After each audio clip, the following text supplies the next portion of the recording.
Sri Aurobindo's been telling us about the early human beings, or beings who had a human form, but who were not yet fully human, who didn't have a human consciousness, or even a very developed soul.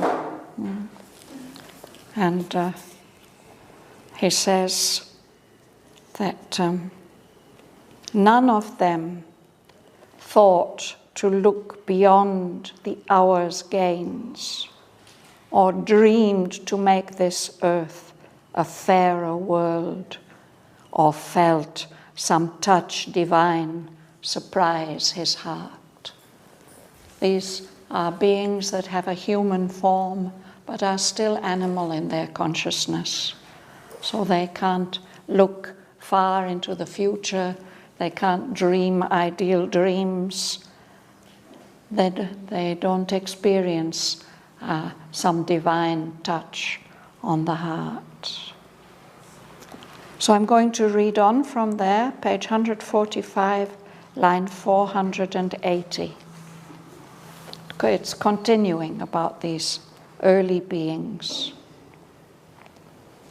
The gladness that the fugitive moment gave, the desire grasped, the bliss, the experience won, movement and speed and strength were joy enough, and bodily longing shared, and quarrel and play, and tears and laughter, and the need called love.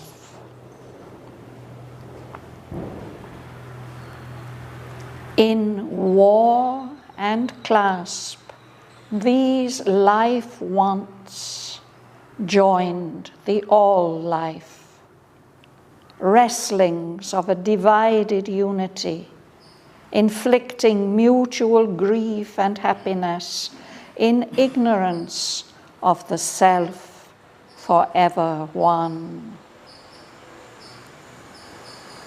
Arming its creatures with delight and hope, a half-awakened nescience struggled there to know by sight and touch the outside of things.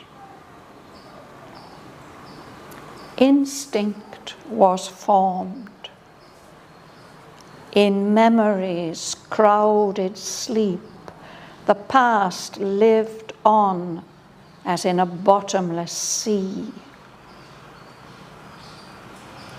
Inverting into half-thought the quickened sense, she felt around for truth with fumbling hands, clutched to her the little she could reach and seize and put aside in her subconscious cave. So must the dim being grow in light and force, and rise to his higher destiny at last. Look up to God and round at the universe, and learn by failure and progress by fall, and battle with environment and doom. By suffering, discover his deep soul, and by possession, grow to his own vasts.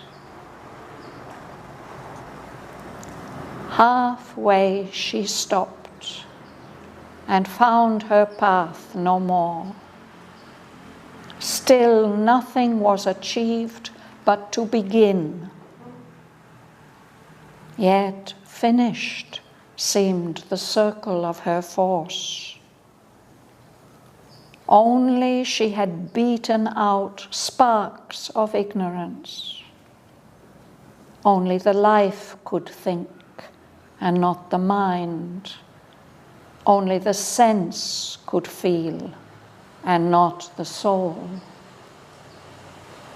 only was lit some heat of the flame of life, some joy to be, some rapturous leaps of sense.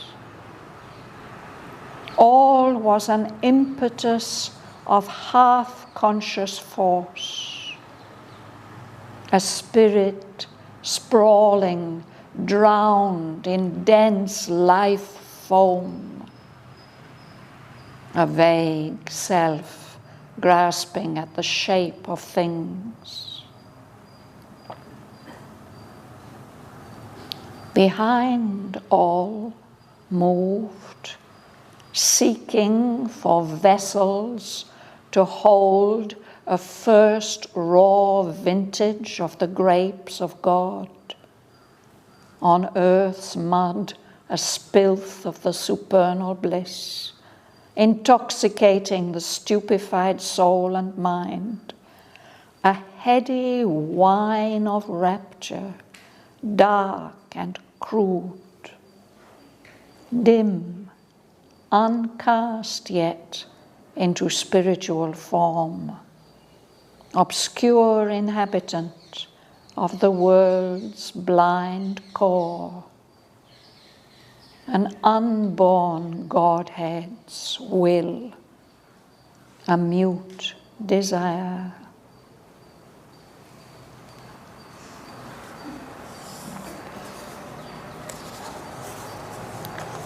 In this section, Sri Aurobindo has been speaking about, Asvapati has been exploring the animal creation.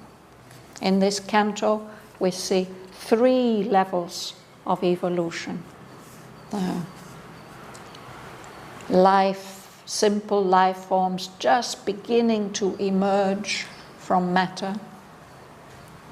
Then the more complex life forms, a vast variety of them, the animal kingdom. And last, in the next section, we will find the first beginning of mentalization in these conscious animal forms, the beginnings of the development of mind.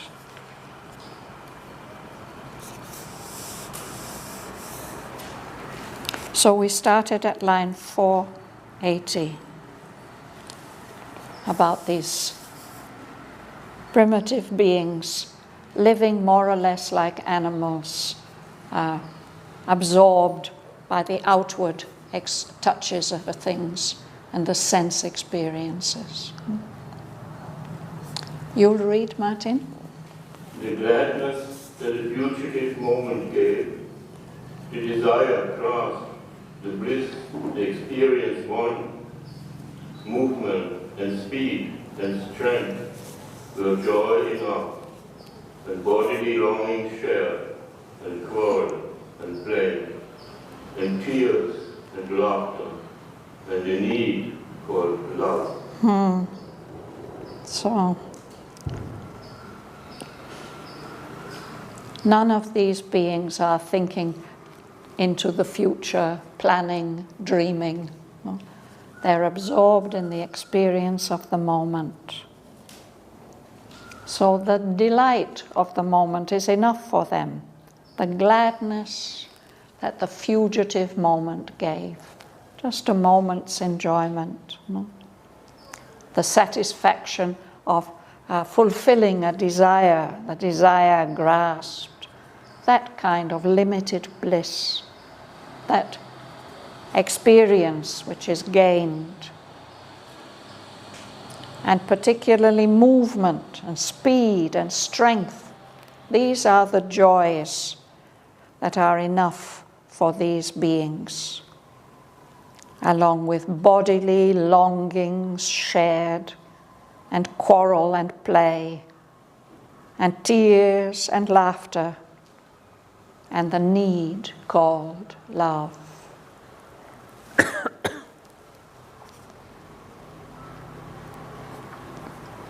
So now Sri Aurobindo speaks about the wider significance of this development. Philomena. In war and last like ones join the all-life wrestlings of divided unity, inflicting mutual grief and happiness, in ignorance of the self or ever one. So these are beings who are living for their own delight. But at the same time, through their actions and experience, whether it's in war or whether it's in clasp, in embrace, these life wants of those individual creatures connected with the all life, the life of the whole universe. And these movements of theirs, war and clasp, he says, are wrestlings of a divided unity. It's as if the oneness, the true oneness, has been divided up into all these different beings, and they experience things separately. But nevertheless, their separate experience contributes to the all life, although they are not aware of it at all. Wrestlings. Wrestling, it's a kind of sport, where you grasp your opponent. You're embracing him, but it's also a conflict, a contest. So in these relationships, these exchanges, these beings inflict mutual grief and happiness on each other. They cause unhappiness, pain, and happiness. And they do that without knowing at anything at all, in ignorance of the one self behind, who is forever one. In the line 484, yes. it is the need called love. It's Sri Aurobindo's way of telling us. Are they lacking love? We can almost see this as the description of the behavior of animals. Cats are like this, if you observe them. They play and they have fun, and they need things from each other. They need their sexual attraction and all that. So we might call it love, but he's hinting that this is not really love. This is something just. It's called love, yes. And it's based on physical contact. Even with human beings, even now you could see this. If there's this element is in us as human beings also, yes, still, yes. Because we are still animals in large part of our physicality and our consciousness. So now he's going to speak about the consciousness which is behind all this. Bhuvana. Arming its creatures with delight and awe. A half-awakened Nescience struggled there to know by sight and touch the outside of things. Nescience, a state of not knowing. And he refers to this state, this nescience, as she. All these creatures in that stage which Aswapati is seeing are her creatures. She's created them, brought them into existence. And she arms her creatures. She gives them strength and energy and force through the experience of delight, the experience of hope. And behind that behavior of her creatures, there's this nescience, this half-awakened state of not knowing, struggling to know through the senses, through sight and touch.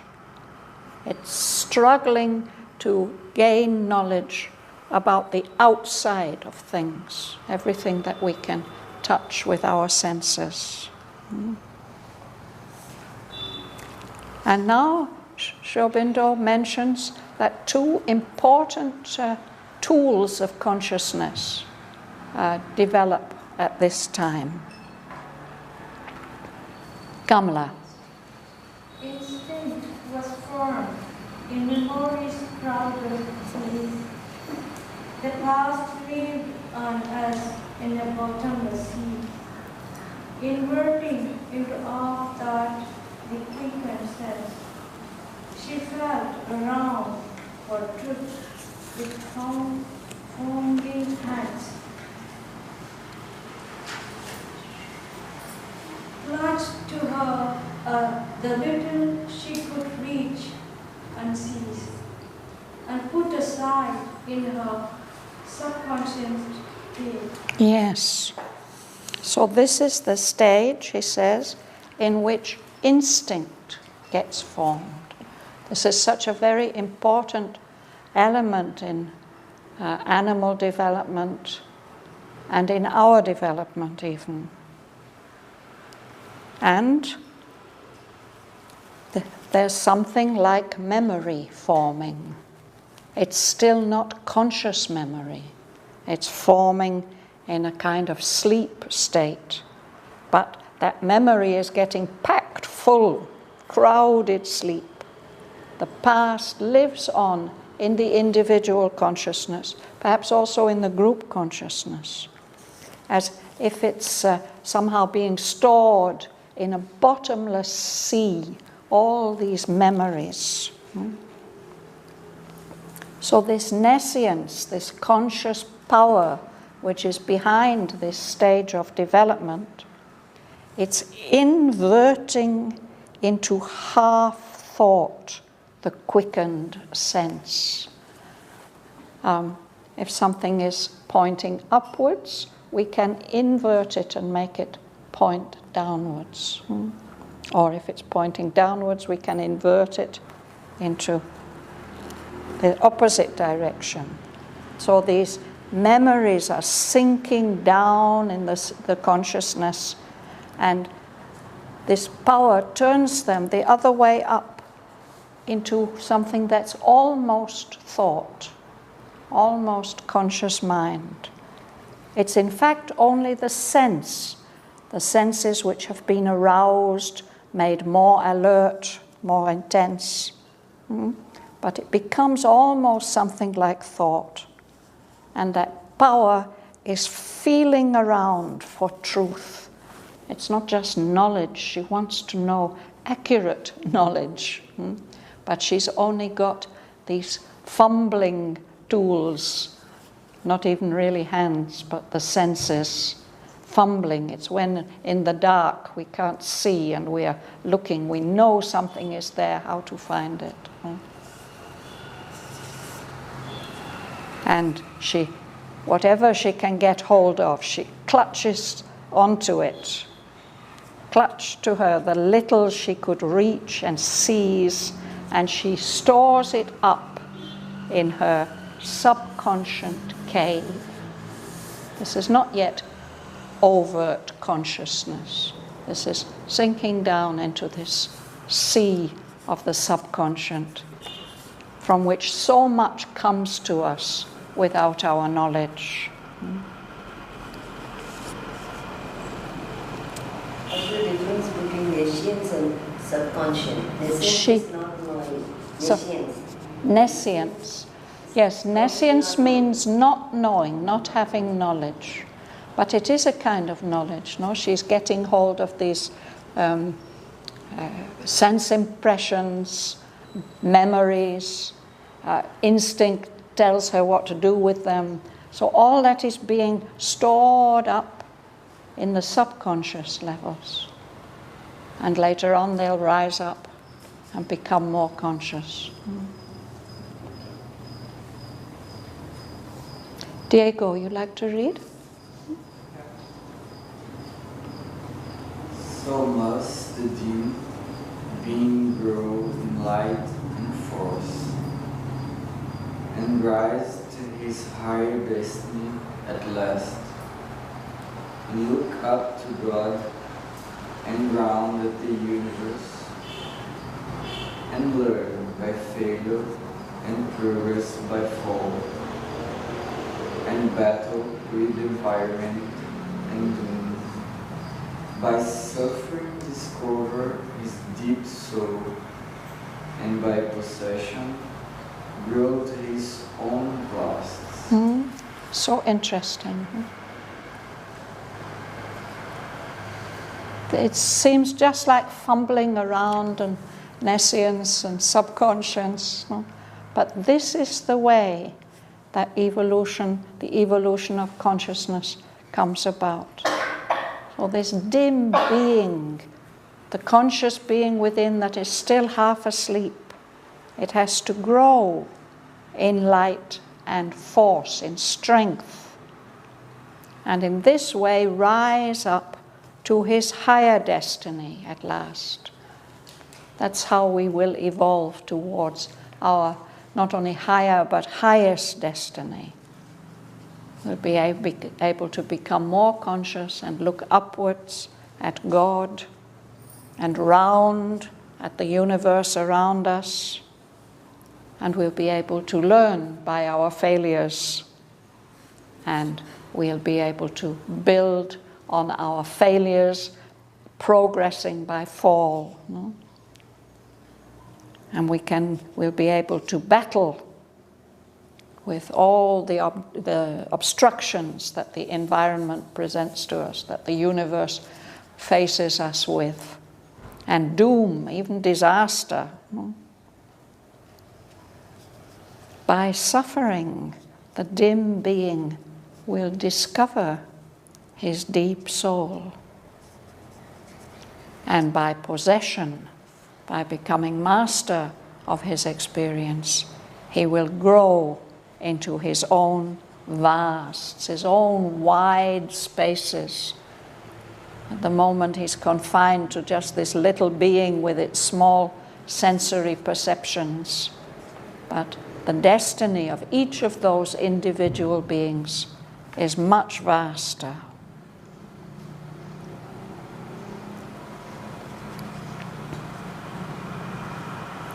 Joel. Halfway she stopped and found her path no more. Still nothing was achieved but to begin, yet finished seemed the circle of her thoughts. Only she had beaten out sparks of ignorance. Only the light could think and not the mind. Only the sense could feel and not the soul. Only was lit some heat of the flame of life, some joy to be, some rapturous leaps of sense. So a certain amount has been achieved by this stage of animal consciousness. But this half-awakened nescience, she can't go any further. Halfway she stopped. She can't find a way to move further, to develop further.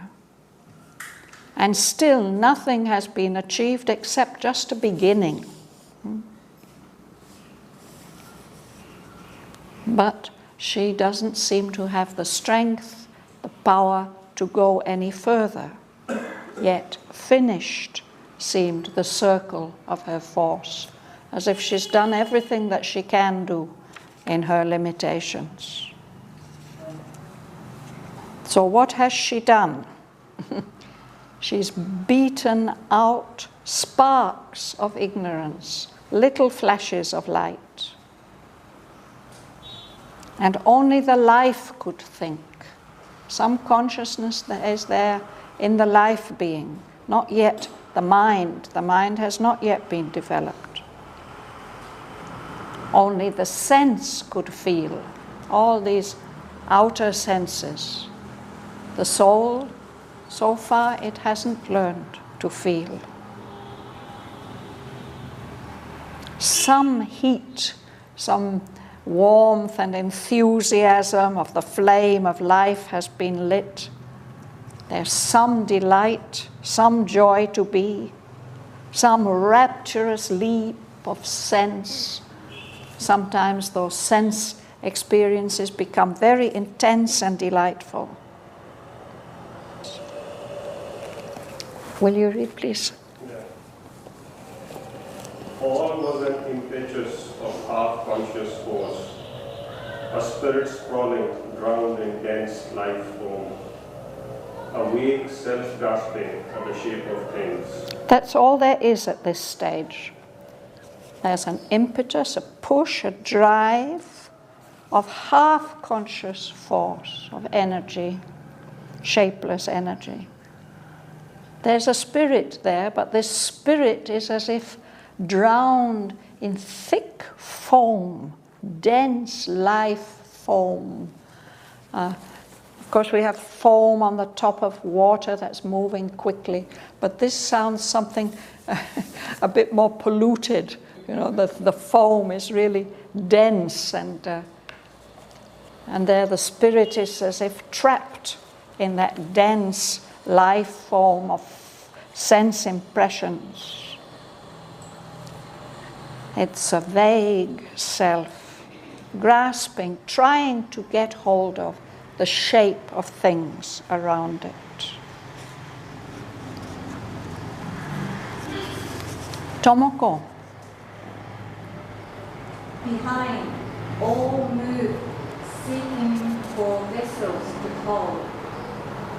A first raw vintage of the grapes of God. On earth mud, a spirit of the supramental, The supernal. bliss, intoxicating the Stupefied. stupefied soul and mind. Heady. Heavy wine of rapture, dark and crude, dim, uncast, yet into spiritual form, obscure inhabitant of the world's blind core, an unborn Godhead's will, a mute desire.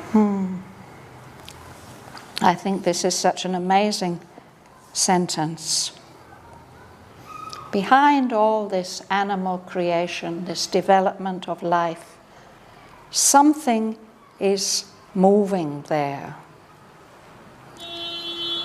It's something which is looking for containers, for vessels that can receive and hold a first raw vintage of the grapes of God.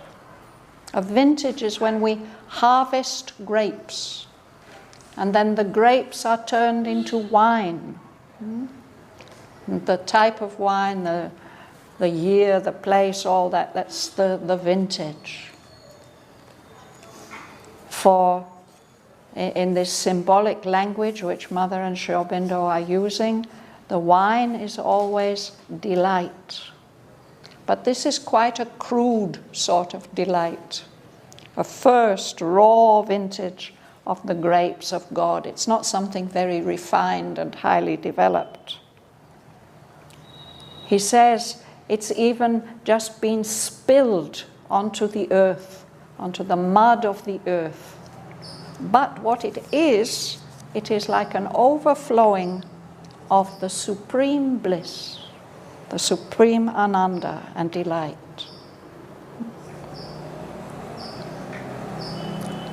It has the effect of intoxicating the soul and the mind. When you drink too much, especially if it's a first raw vintage, it may make your head spin and you're no longer fully in control of yourself. So the mind gets stupefied. It can't think properly anymore. The stupefied soul and mind. This is a heady wine. It's a wine that makes you feel intoxicated. But it is a wine of rapture, of delight. But this is a dark and crude kind of rapture. It's dim. The real delight has to become cast into a spiritual form. It has to become ananda. But this hasn't happened yet. This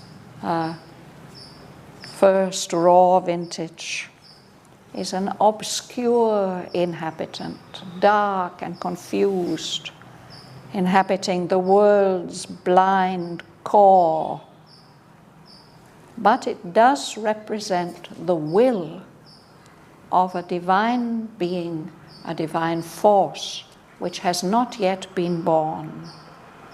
It represents the desire which is behind the whole creation, not yet able to express itself clearly.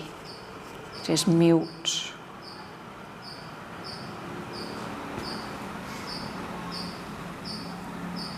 That's what Aswapati perceives behind this animal creation, with all these many different forms he's been describing, the reptiles and the dinosaurs and the butterflies and the various different kinds of animals, and these human beings who have an animal consciousness still. So that is the close of this second stage about the animal creation. And now in the last section, in a very mysterious way, Sri Aurobindo describes how in this life consciousness, something like mind begins to emerge.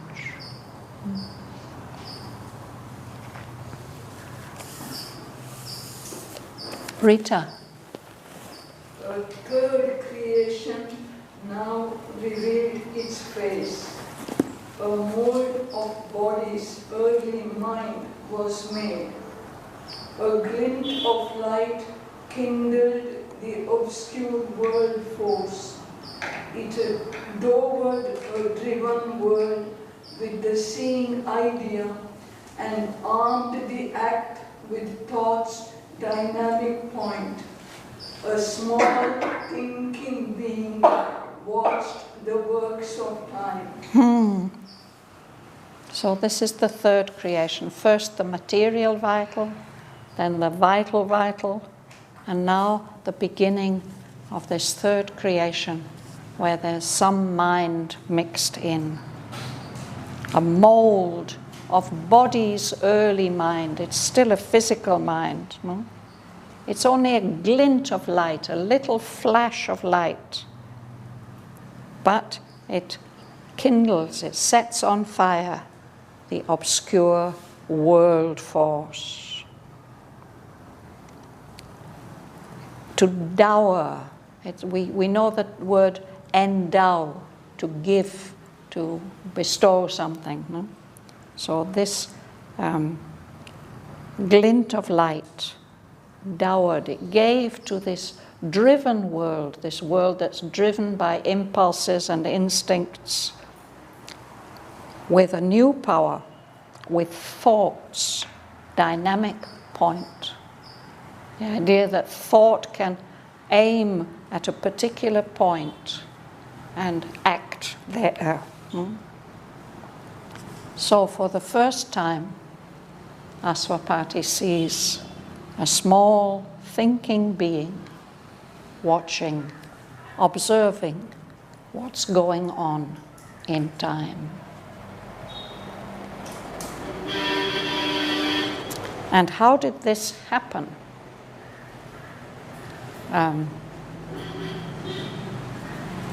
I've forgotten your name, dear, from Brazil. Yes, sorry, I've forgotten your name. Would you like to read? A difficulty, yeah.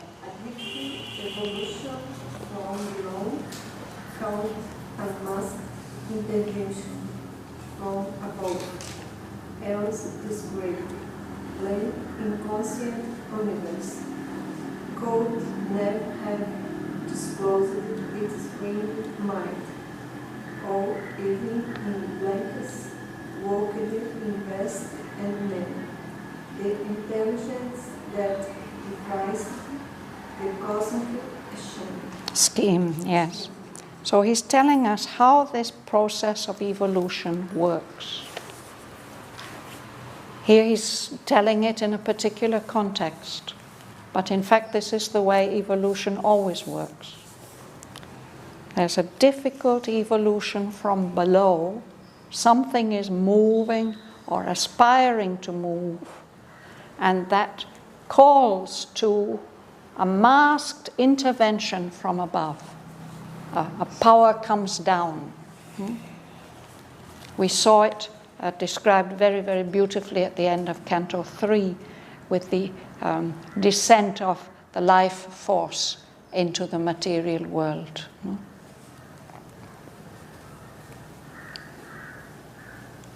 If that call hadn't been there, if that intervention hadn't been there, this whole blind, inconscient universe could never have disclosed its hidden mind. The possibility of mind has been there in the material universe from the very, very beginning, but it's been hidden. So how can it reveal itself? How can it disclose itself? There has to be this combination of a urge, a longing from below, and the response from above. Otherwise it couldn't have happened. Even that intelligence, the original supreme intelligence that has devised this whole cosmic scheme, this drama, couldn't have worked in beasts, in animals, and in human beings, not even in blinkers. When I was a little girl, there were still working horses in the streets and on the roads, and they were given blinkers to wear so that they could only see just directly in front of them. They wouldn't be startled by anything coming from the side. So he says, even in blinkers, this intelligence couldn't have worked if there hadn't been this evolutionary process of aspiration and descent.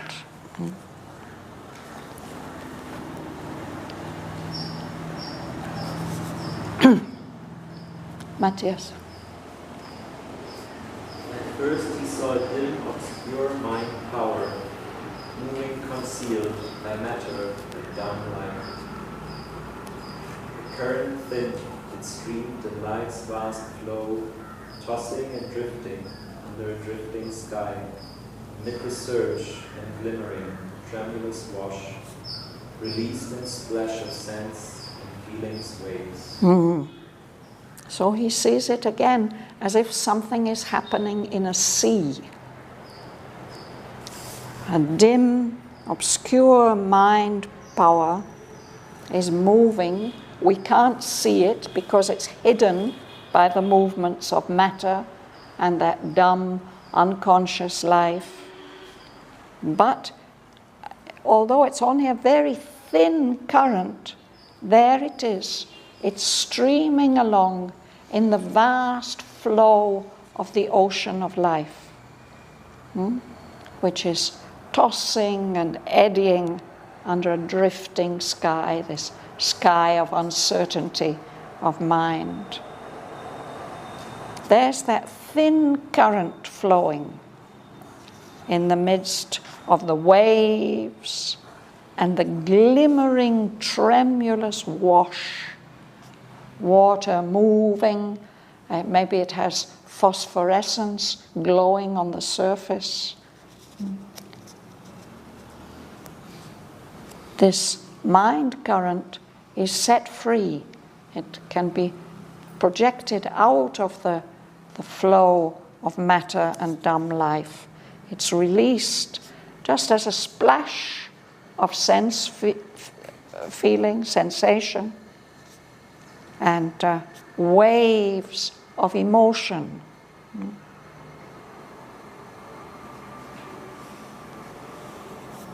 Shraddhavan, Yes. who do you think was given, who or what was given the intervention in line 531? I think it is that intelligence from above.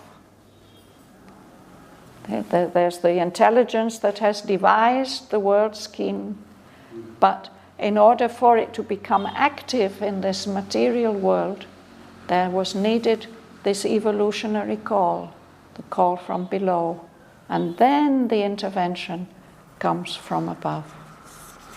Yeah? In a way, this is what is shown in Sri Aurobindo's symbol.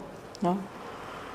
There's the upward pointing triangle, and in response there's the downward pointing triangle. And where they meet, there is the actual manifestation. And of course we have it in a static symbol, but it's actually moving. No? Something's always moving upwards. And the more it moves upwards, the deeper something comes down. So eventually, when it moves up high enough, then even matter can become conscious. But we are far from that just yet.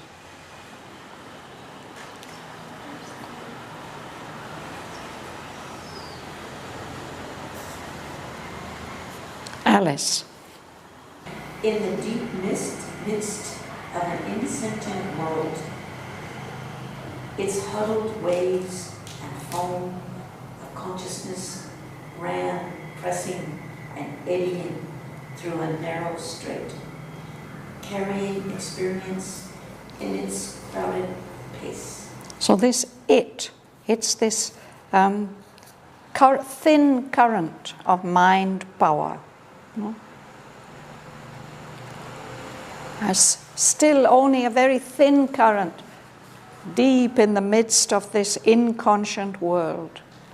But they're pressed close together, its waves and its foam of consciousness gets carried along in that life ocean, and it moves, pressing, going quickly and eddying in whirlpools, because it's being forced through a narrow strait. A strait is where the land comes very close together, and so when the water passes through, it moves swiftly and it eddies. So this is about this thin current of consciousness being passed through individual beings, no? And then it forms these whirlpools and eddies.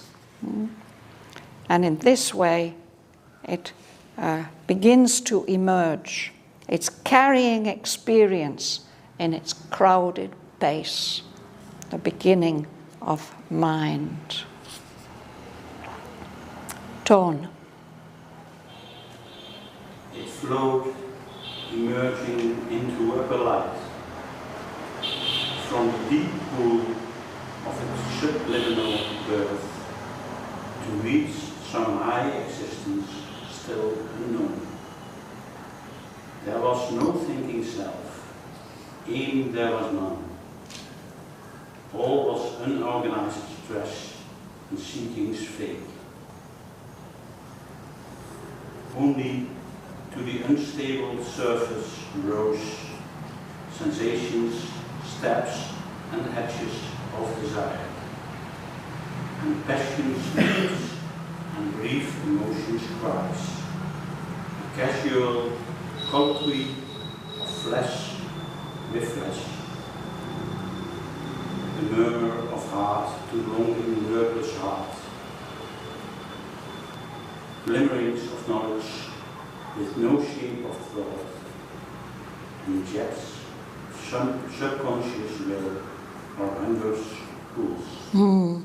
So it's all still very fluid and unfixed, no?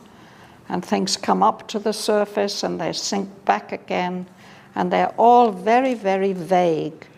Unorganized stress and seekings vague. But we recognize what it's bringing, no? Sensations, sharp little stabs and edges of desire, more intensely even leaps of passion, the cries of brief emotions. The contact, the casual colloquy. A colloquy is a conversation or an exchange of the flesh of one being with the flesh of another. A murmur of heart to another heart, another longing, wordless heart. And the first glimmerings of knowledge. But there's no shape of thought. That knowledge can't be expressed or communicated. And there are little jets, sharp little outbursts of subconscious will or the pulls of hunger. These are the kind of experiences that are happening. If the hunger is not the real hunger, some other meaning, it's not the real hunger. Well, it can be like the hunger, the need for something, craving something like that. Yeah. Do you like to read? No.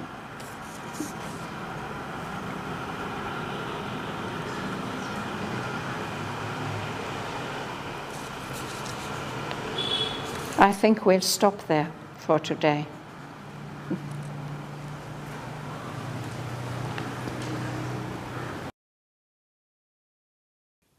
The gladness that the fugitive moment gave, the desire grasped, the bliss, the experience won, movement and speed and strength were joy enough, and bodily longing shared, and quarrel and play, and tears and laughter, and the need called love. In war and clasp, these life wants joined the all-life. Wrestlings of a divided unity, inflicting mutual grief and happiness, in ignorance of the self forever one. Arming its creatures with delight and hope, a half-awakened nescience struggled there to know by sight and touch the outside of things. Instinct was formed. In memory's crowded sleep, the past lived on as in a bottomless sea. Inverting into half-thought the quickened sense, she felt around for truth with fumbling hands. Clutched to her the little she could reach and seize and put aside in her subconscient cave. So must the dim being grow in light and force and rise to his higher destiny at last. Look up to God and round at the universe, and learn by failure, and progress by fall, and battle with environment and doom.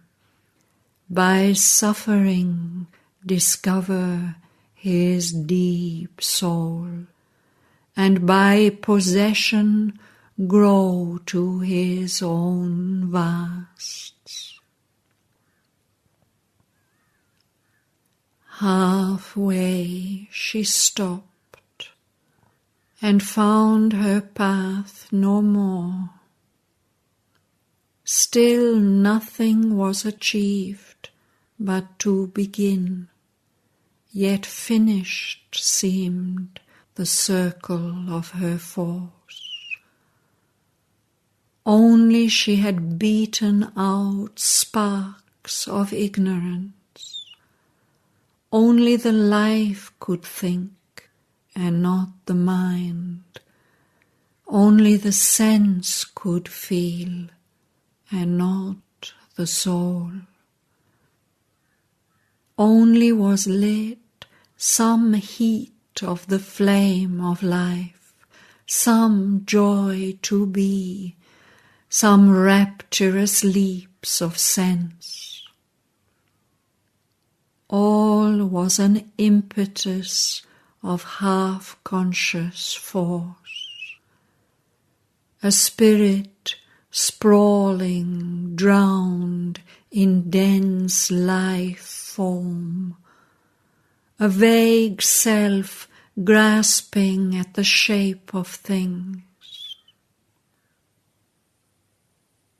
Behind all moved, seeking for vessels to hold a first raw vintage of the grapes of God, on earth's mud, a spilth of the supernal bliss, intoxicating the stupefied soul and mind, a heady wine of rapture dark and crude, dim, uncast yet into spiritual form, obscure inhabitant of the world's blind core, an unborn Godhead's will, a mute desire. A third creation now revealed its face. A mould of body's early mind was made. A glint of light kindled the obscure world force. It dowered a driven world with the seeing idea, and armed the act with thought's dynamic point. A small thinking being watched the works of time. A difficult evolution from below called a masked intervention from above. Else this great, blind, inconscient universe could never have disclosed its hidden mind, or even in blinkers worked in beast and man the intelligence that devised the cosmic scheme. At first he saw a dim, obscure mind power, moving concealed by matter and dumb life. A current thin, it streamed in life's vast flow, tossing and drifting under a drifting sky, amid the surge and glimmering tremulous wash, released in splash of sense and feeling's waves. In the deep midst of an insentient world, Its huddled waves and foam of consciousness ran, pressing and eddying through a narrow strait, carrying experience in its crowded pace. It flowed, emerging into upper light from the deep pool of its subliminal birth, to reach some high existence still unknown. There was no thinking self, aim there was none. All was unorganized stress and seekings vague. Only to the unstable surface rose sensations, stabs and edges of desire, and passion's leaps and brief emotions' cries. A casual colloquy of flesh with flesh, a murmur of heart to longing wordless heart, glimmerings of knowledge with no shape of thought, and jets of subconscious will or hunger's pulse.